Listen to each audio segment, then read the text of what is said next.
Bienvenidos. Bueno, quiero primero comenzar agradeciendo a los organizadores y también a los distinguidos panelistas que el día de hoy me acompañan. Tenemos a dos representantes del sector privado, a Solange y a Raúl.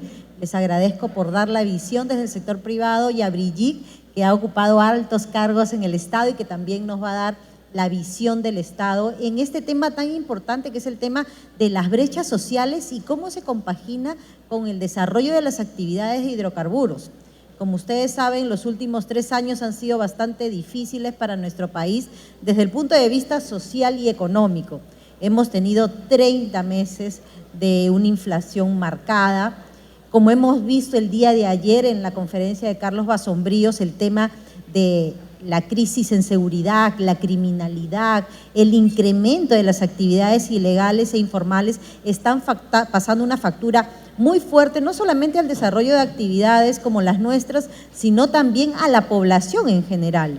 Y además tenemos algunas medidas del gobierno que por el corte populista o estatista, y además la cantidad de denuncias de corrupción que hay a nivel del Estado definitivamente ha terminado afectando el clima de inversión, ha terminado decepcionando a los ciudadanos y obviamente afectando la confianza de los ciudadanos en el país.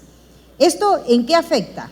Claramente no podemos tener actividades que estén dirigidas a combatir la pobreza, a combatir las brechas sociales, que es lo que hoy vamos a ver. Es más, en el último informe del INEI que acaba de salir hace 30 días, están denotando una pobreza del 29%, pero también hay otra cifra súper importante y grave. El 31% de la otra parte son sectores vulnerables. ¿Esto qué quiere decir?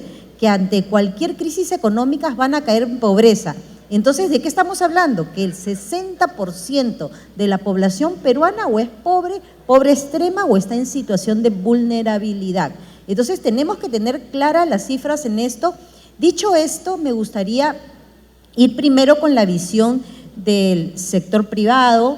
Me gustaría comenzar con Raúl y después que Solange pueda también compartirnos qué podemos hacer ya de manera propositiva desde el sector privado para ayudar a combatir estas brechas sociales, sobre todo en las áreas de influencia donde ustedes operan, ¿no? Y el otro tema que no puedo dejar de preguntar es qué esperamos desde el sector privado para el sector público, o sea, qué medidas deberían darse para revertir esta situación adversa respecto del clima de inversión. Muchas gracias, Janine, muchas gracias al Foro Peroenergía. En realidad es un honor para mí estar ante tan importante audiencia y sobre todo compartir este panel con tan distinguidos invitados. Es una pregunta clave para nosotros como sector, como actividad energética, y yo plantearía desde la capacidad que tenemos en el sector privado y sobre todo en la actividad energética de ser un catalizador para el desarrollo. Nosotros como empresa tenemos una serie de inversiones sociales, como bien lo presentó Guillermo en la presentación del bloque anterior. Tenemos inversiones directas en la zona donde nosotros operamos, que es en la región de Loreto, el distrito de Puinahua, pero además existe un gran potencial también en Loreto. En Loreto tenemos probadas 370 millones de barriles probados que, si se pusiesen en valor, estaríamos hablando de más o menos 25.000 millones de dólares que podrían precisamente repercutir en el desarrollo de una región que tanto lo necesita. En nuestro distrito, en los últimos años, nosotros hemos hecho un levantamiento de información y solo el distrito de Puinahua, que tiene un promedio de pobladores de 7.000, estamos hablando de un 80% de déficit de la brecha social. Eso significa que más del 80% de las necesidades básicas de toda esta población no han sido satisfechas en los últimos años. Y esta es una cifra muy alarmante que va también en paralelo a la cifra que tenemos como país en los índices de pobreza que, como bien señala Janine, se han venido agravando en los últimos años. Frente a esta situación, nosotros cuando iniciamos nuestras operaciones sabíamos que esto iba a ser un desafío muy grande para poder operar en una zona de alta pobreza, y por ende creamos este fondo del cual muy bien señaló Guillermo, del 2.5. El 2.5% justamente busca satisfacer algunas de estas demandas, cerrar algunas de estas brechas, pero trabajando de la mano del Estado, porque también somos conscientes que como actividad privada no vamos a ser capaces, y tampoco es nuestro rol, cerrar todas estas brechas que les pertenecen justamente al Estado peruano. Ya en los últimos años hemos logrado capitalizar este 2.5. Hoy por hoy ya existen 50 millones de soles que están a disposición precisamente del distrito de Puinahua para empezar a cerrar muchas de estas brechas que hemos identificado. Hoy por hoy también se ha hecho una proyección de la cantidad de canon que se va a generar hacia fin de este año, que más o menos bordean los 40 millones de soles, y ya estamos hablando de una cifra considerable e importante solamente gracias al aporte del 2.5 y además con el canon. Estos 100 millones de soles van a permitir de por sí empezar a atacar las deficiencias que existen en nuestro distrito y mejorar de por sí la calidad de vida de los pobladores. Además, por supuesto, de todos los proyectos de inversión de los cuales ustedes fueron testigos en la presentación, hemos invertido más de 9 millones de dólares en temas productivos, en educación, en recambio de la matriz energética para Bretaña. Ahí estamos hablando ya de una cobertura del 70% de la energía, que ahora es energía renovable gracias al trabajo que hemos hecho de la mano con el Ministerio de Energía y Minas. En relación a la segunda pregunta, ¿qué necesitamos nosotros del Estado? En primer lugar, muy bien lo señaló Guillermo y también el congresista que nos antecedió, necesitamos reforzar un respeto irrestricto de la ley y el orden en nuestro país. No podemos, bajo la bandera de las defensas territoriales o la no criminalización de la protesta, permitir que se siga vulnerando el derecho individual y de la propiedad privada de nuestro país. Esta es una situación que no solamente la sufrimos en el sector de hidrocarburos y energía, sino que es común a todos los sectores. El bloqueo de vías, el bloqueo y secuestro de naves y de barcazas no se debe permitir, porque finalmente esto solamente responde a intereses particulares, políticos y de un grupo minoritario que finalmente termina afectando a las poblaciones vecinas y a la zona de influencia directa de muchas de nuestras operaciones. En segundo lugar, tiene que ver el tema de permisos. Ya lo hablaron en el debate anterior. Necesitamos que los permisos que se nos solicitan sean dimensionados de manera correcta. Había una entrevista que justamente leí hace unos días. En nuestro caso, cuando queremos hacer sísmica, tenemos que elaborar todo un EIA. Existen países donde hay mucho mayor competencia, donde se requiere solamente una declaración de impacto ambiental. Y no estamos hablando de flexibilizar ni minimizar los estándares, estamos hablando de dimensionar, de revisar con mayor prontitud y también aprobar estos permisos con mayor prontitud. El tercer tema que es necesario, que creemos que es importante para promover mayor inversión en el sector de hidrocarburos, es tratar de hacer un símil de la forma como se generan las concesiones petroleras con las concesiones mineras. Como ustedes saben, la actividad petrolera requiere, bajo los actuales estamentos y permisos, de más o menos entre 8 a 10 años entre exploración y la gestión de permisos. Y ya por la vida final necesitamos más o menos 5 años para elaborar los planes de abandono, lo cual nos deja solamente en espacio de 15 años para poder invertir y recuperar nuestras ganancias. Eso, por supuesto, no hace que la actividad sea una actividad muy atractiva para el inversionista. Esas concesiones deberían ser un símil, como se hace en minería, y por lo tanto promover más la inversión. El cuarto punto que quiero dejar sobre la mesa es la presencia del Estado. También se señaló en el panel anterior, necesitamos una presencia mucho más contundente del Estado, tanto para satisfacer, como dije al inicio, estas brechas que existen y también para generar capacidad.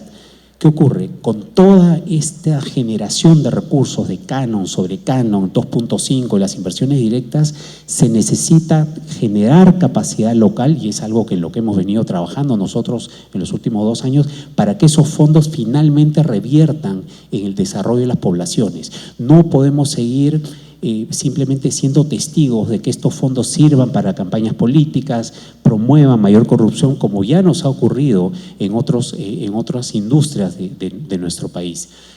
Un quinto punto, y mi lista es bastante larga y voy a parar ahí, está el tema de las concesiones. Muy bien se señaló, se están generando una serie de concesiones, los PIASI, forestales, etcétera, y eso traduce una falta de coordinación en el Estado entre el Ministerio de Cultura, el Ministerio de Medio Ambiente, el MINEM y el MEF, que lo único que hacen es paralizar el desarrollo de nuestra actividad y por supuesto el desarrollo de los pueblos, porque finalmente todo lo que hacemos, todos estos impuestos, Canon 2.5, va en reversión del desarrollo de los pueblos. Muchas gracias. Muchas gracias.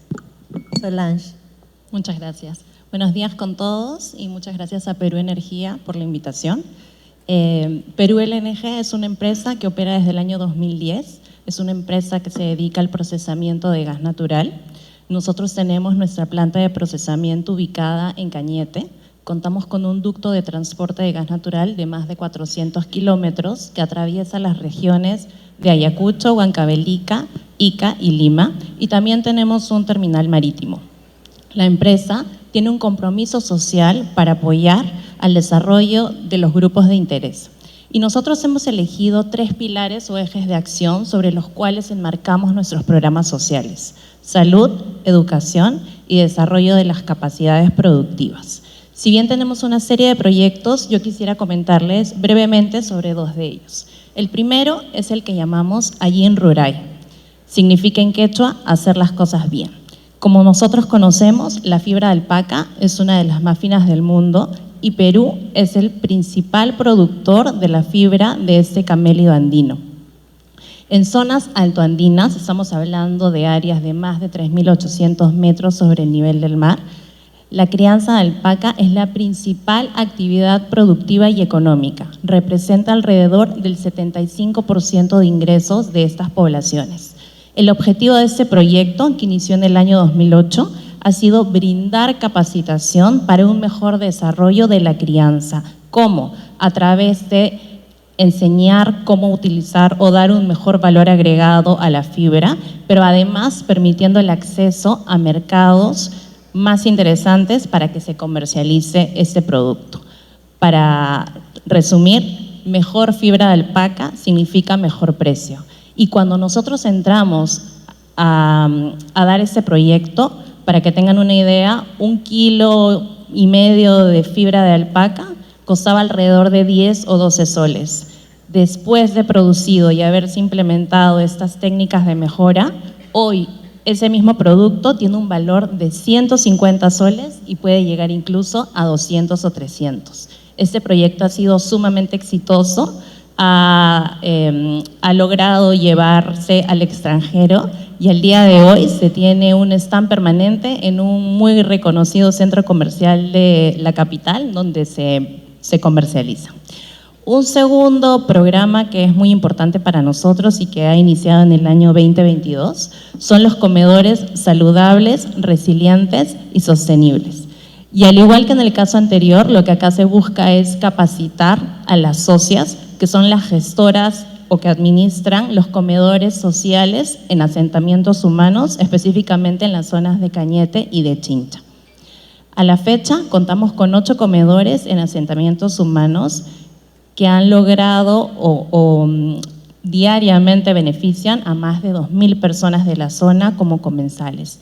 Se han logrado certificar ante los gobiernos regionales como entidades que proveen alimentación saludables, han implementado biohuertos para mejorar la calidad de la alimentación que se provee. Lo que quiero rescatar de estos proyectos es que son proyectos autosostenibles, que no van a requerir la presencia de la empresa para mantenerse en el tiempo, porque han logrado capacitar directamente a la población para que sean ellos mismos los que logren un mejor nivel de vida. Sobre segunda pregunta, Yanin, ¿qué se puede hacer? Yo también tengo una lista enorme, pero creo que vamos a tener que simplificar y yo quiero referirme básicamente a 3 puntos. Primero, que ya se ha dicho antes, marco regulatorio claro y estable. Necesitamos un entorno regulatorio predecible para planificar inversiones a largo plazo y que las mismas puedan ser significativas. Necesitamos que el Estado dé reglas claras, consistentes, que promuevan la inversión y a la vez que permitan el resguardo de intereses, pero no solo de la empresa, sino también de la sociedad en su conjunto. Y también creo que es necesario implementar mecanismos de cooperación dentro del Estado. Ya se ha mencionado en los paneles anteriores el número gigante que tenemos de entidades, pero necesitamos que coordinen, que conversen entre sí. Por ejemplo, que fijen criterios definidos o homogéneos para la aplicación de las normas.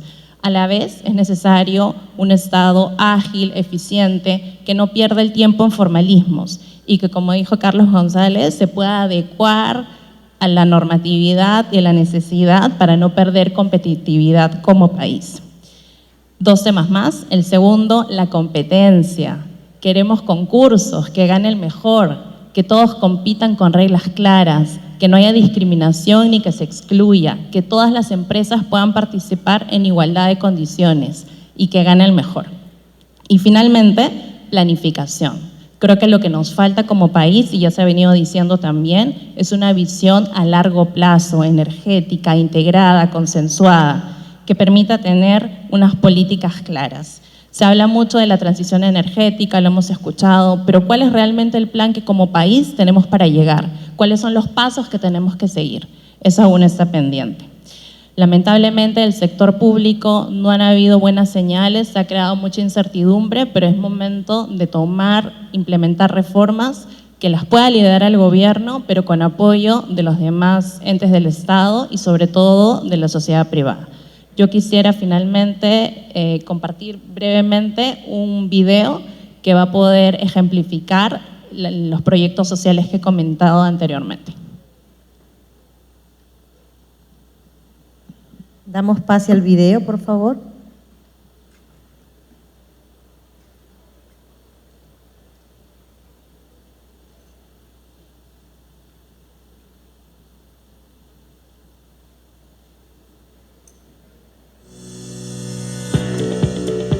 Netamente los piscicultores están satisfechos con eso y están aprendiendo. Se les está orientando a los beneficiarios. Y ahorita que los profesionales están acá, estamos aprendiendo más. Con el proyecto de Perú LNG con en línea, en apoyo a la comunidad de Vinchos, se están cosechando la papa, que corresponde a la instalación de un semillero, ¿no? Gracias a Perú LNG que nos está apoyando acá, nosotros nos hemos capacitado bien, nosotros estamos ya prosperando ya. Nuestros hermanos están desarrollando sus capacidades de una manera eficiente, ¿no? Con esta ayuda hemos elaborado queso mejorado, pasteurizado.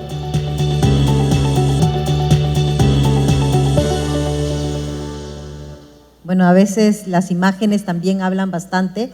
Petrotal también tuvo la oportunidad en el bloque anterior de mostrar sus proyectos. La verdad es que lo que está haciendo el sector privado en sus zonas de influencia es totalmente loable. Ahora, por el tiempo, me gustaría ir ya con Brigitte para ver un poco la visión desde el Estado, dado que ella ha ocupado altos cargos públicos, ha estado mucho tiempo en el MEF. Brigitte, tú sabes de que efectivamente el sector hidrocarburos genera muchos recursos, como ya hemos visto, o sea, paga sus impuestos, el impuesto a la renta, paga las regalías, de esto se genera el canon y el sobrecanon petrolero y gasífero, que debería ser usado por el gobierno central y los gobiernos subnacionales en cerrar estas brechas sociales. Sobre todo vemos que en la parte de la selva, lamentablemente, las brechas son dramáticas. Y además tenemos el hecho de que toda la cadena del sector paga aportes por regulación. ¿Para qué? Para dos cosas, para tener una adecuada supervisión y fiscalización y también para el tema de fiscalización en temas técnicos de seguridad y temas ambientales. Lamentablemente, vemos que esto se centra solo en las grandes y medianas empresas que hoy por hoy la mayoría vienen cumpliendo todas sus obligaciones y hay una parte de las actividades ilegales que no se están cubriendo, que no se están fiscalizando. ¿Cómo hacemos, Brigitte, para tener una gestión más eficiente del gasto público desde el tema de cerrar las brechas sociales y tener una adecuada supervisión y fiscalización en el sector? Bueno, buenos días con todos. Gracias por la invitación a Perú Energía. Me he tomado el tiempo de ver otra vez las transferencias, hace mucho tiempo que no las veo, pero he trabajado en la Dirección de Descentralización Fiscal y Asuntos Sociales en el MEF, viendo justamente la redistribución del canon. Tomando las cifras del 2023, el presupuesto del año pasado de todo la nación, digamos, fue de 233.000 millones de soles. Dentro de estos, los gobiernos locales tenían 36.000 millones de vengados y los gobiernos regionales 51.000. De este total del gobierno regional y local, que es alrededor de 87.000, ¿no? 16.000 provenían de transferencias de canon sobre canon, regalías, rentas de aduanas y participaciones, es decir, de las actividades básicamente extractivas. De estos 16.000, para tenerlo en cuenta, casi 5.300 viene del canon minero, 3.300 del canon gasífero, que va solamente a Cusco, ¿no? La regalía minera de 1.700 millones y el canon y sobrecanon petrolero de 955 millones de soles. En total, 40% de estas transferencias provienen justamente del canon gasífero y del canon y sobrecanon petrolero. Como indicaba justamente Yanin, básicamente estos recursos se destinan para proyectos de inversión pública, mantenimiento y la elaboración de estudios. En el caso del canon y sobrecanon petrolero tenemos también algunos gastos que se destinan a gastos corrientes, pero su destino principal es proyectos de inversión pública. Entonces, veamos qué pasa con la inversión pública, ¿no? En el Perú hay más de 3.000 ejecutoras y siendo justamente la inversión pública descentralizada, el 70% lo ejecuta la inversión pública subnacional, es decir, los gobiernos regionales y locales. Es decir, 2.000 ejecutoras se encuentran en los gobiernos regionales y locales. Entonces, estamos justamente viendo un problema estructural que ya existe, ¿no? Tenemos un ciclo político en los gobiernos subnacionales. Bueno, no es sorprendente que el primer año de gestión de los gobiernos subnacionales, la inversión pública subnacional cae. Definitivamente se ha dado en todos los periodos electorales. Luego, hay una alta rotación de funcionarios, ¿no? Justamente estaba leyendo un libro en donde nos decía que el Observatorio del Centenario te decía que en los primeros 8 meses de los gerentes generales de los gobiernos regionales, solamente el 30% se han mantenido en sus puestos. Los otros han rotado cada 2 o 4 meses. Entonces estamos hablando de un gerente general que en el primer año de gestión rota de 2 a 4 meses. Entonces eso no te puede dar una continuidad, ¿no? Un planeamiento estratégico, una priorización. Las prioridades y la priorización de estrategias no pueden cambiarse cada cada año 4 años, ¿no? Entonces tenemos, digamos, un problema estructural en la inversión pública que depende del ciclo político del gobierno, ¿no? Básicamente también en el tema de distribución del canon vemos que se devuelve, digamos, y se beneficia más al distrito productor de la zona de influencia del canon, ¿no? Entonces, si vemos el reparto del canon, podemos, bueno, el diagnóstico es que algunos reciben muchísimo, sobrepasando las capacidades que puedan tener y todavía teniendo muchos recursos y han aumentado mucho a lo largo de los años. Entonces, no hay capacidad para poder ejecutar todo ese canon y teniendo en cuenta también estos problemas estructurales de la inversión pública, ¿no? que justamente los estábamos mencionando. Sin embargo, en la ley del canon, y ahí yo creo que una redistribución, y personalmente, ¿no? Creo que no va a poder haber una reforma para que sea todo más equitativo. Puede haber una viabilidad técnica de la reforma, una viabilidad administrativa de cómo hacerlo, pero no va a haber una viabilidad política. O sea, tengámoslo en cuenta, en el MEF se ha querido hacer esto 10 años y no se ha podido. Entonces, en realidad, las reformas para que puedan tener éxito tienen que tener una viabilidad política. Entonces, sí existe en la ley del canon algo súper importante, es una disposición complementaria, podría decirse, pero existe que el 30% de lo que recibe el distrito productor, digamos, el que recibe el 10% de todo el canon, debe ser justamente debe ir destinado a inversiones productivas de las comunidades donde se encuentra la zona de influencia de la actividad extractiva, sea minera, gasífera, etcétera, ¿no? Entonces, pero esta disposición no se ha venido cumpliendo porque efectivamente no existe la supervisión, ¿no? Hace un ratito un panelista dijo, uy, hay que tenerle miedo a la Contraloría porque te puede parar muchas cosas, pero también puede supervisar el cumplimiento de muchas cosas, ¿no? Entonces, bajo la base de los problemas estructurales que puede tener la inversión pública, donde más del 50% de las obras se encuentran abandonadas, esbocé algunas, digamos, lineamientos que se podrían tener en cuenta, ¿no? Que es básicamente, primero, mejorar la planificación estratégica y la priorización de inversiones. Es decir, no cada año o cada 4 años podemos cambiar de prioridades, tenemos que tener continuidad y justamente también teniendo los objetivos claros de la priorización de proyectos que necesitamos, ¿no? O sea, los proyectos también toman un proceso de maduración, ¿no? No necesariamente van a acabar a los 4 años de la gestión. Bueno, el fortalecimiento en la gestión. O sea, nosotros como país pudimos enfrentar la pandemia y no nos hemos endeudado como los otros países se han endeudado y no hemos tenido unos déficits impresionantemente significativos. ¿Por qué? Porque teníamos los recursos, pero la gestión de esos recursos es el obstáculo que tenemos ahora. La transparencia y la rendición de cuentas. Existen muchos sistemas donde podemos ver cómo se usan los recursos. El día a día se puede ver la consulta amigable de los gastos que pueden hacer los gobiernos regionales y locales. Sin embargo, esto no está interconectado con el avance físico de la obra. Puedo haber adelantado el dinero y el avance físico de la obra es 0. Y si no hay inversión, no va a haber servicios de calidad, ¿no? Y, bueno, como hace un ratito Raúl también mencionaba, el desarrollo de capacidades.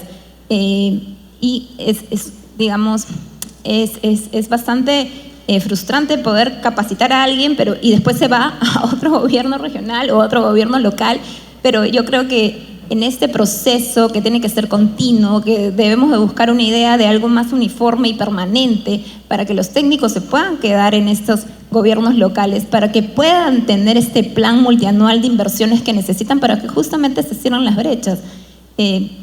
Bueno, y no es solamente el canon y canon petrolero o de gasífero, ¿no? Se muestran todas las actividades extractivas. La mayor parte de los recursos no necesariamente se ha materializado en el cierre de las brechas sociales, ¿no? En algunos casos puede haber sido exitoso, pero estadísticamente, viendo la parte minera sobre todo, no se ha demostrado ni se ha materializado en un mayor cierre de brechas. Muchas ¿no? gracias. Entonces, muchas gracias, Brigitte. Lo que pasa es que estamos un poco con el tiempo tirano, es bastante ajustado. Me gustaría darles nada más un minuto a Solange y a Raúl por el tiempo que tenemos, para que nos hablen cómo podemos desde el sector privado también tener propuestas para el tema de la pobreza energética. En el último informe del INEI también se vio que el 45.7% de la población está en pobreza energética, es decir, cocinan con desechos. ¿Qué podríamos hacer o qué podrían hacer las empresas para aliviar en algo esta situación de las poblaciones vulnerables de su entorno? Gracias, Janine. Bueno, como dices, este tema requiere un enfoque integral que incluye cuestiones no solo técnicas y económicas, también sociales y culturales, ¿no? Yo quisiera comentar el caso de Perú LNG y cuál es el aporte que hacemos en ese sentido. En el año 2015 la compañía tomó la decisión de apoyar la masificación de gas natural en el país y asumió el compromiso de construir una estación de carga de camiones. Al día de hoy se han despachado más de 21.000 camiones. La estación tiene una capacidad de carga de un máximo de 18 camiones por día, con una capacidad de 50 metros cúbicos. El año pasado, la compañía ha tomado la decisión de construir una segunda bahía y duplicar la capacidad de carga de camiones. De hecho, al día de hoy, eso ya es una realidad, se cuentan con los permisos para la operación y en el siguiente mes, en junio, se inaugurará esta segunda bahía. Creemos que con esto se da un impulso al desarrollo de la masificación, lo que ciertamente reduce la pobreza energética. Y si bien, como se ha mencionado, el gas natural es un combustible fósil, lo cierto es que emite menos o tiene menos emisiones, da seguridad energética y además a un precio competitivo. En Perú LNG creemos firmemente que el gas natural es un aliado de la transición y va a permitir el desarrollo de otras energías renovables. Gracias, Raúl, por favor. Sí, muchas gracias. Muy rápido, y lo comenté al inicio de mi exposición. Nosotros, como parte de este análisis de brechas, identificamos que el tema de la energía era vital para las comunidades. Y si recordamos el video, nosotros operamos en una zona de muy poco acceso. Es decir, la gran parte de estas comunidades no tienen el acceso a una red eléctrica y muchas de ellas tienen generadores que trabajan a diésel.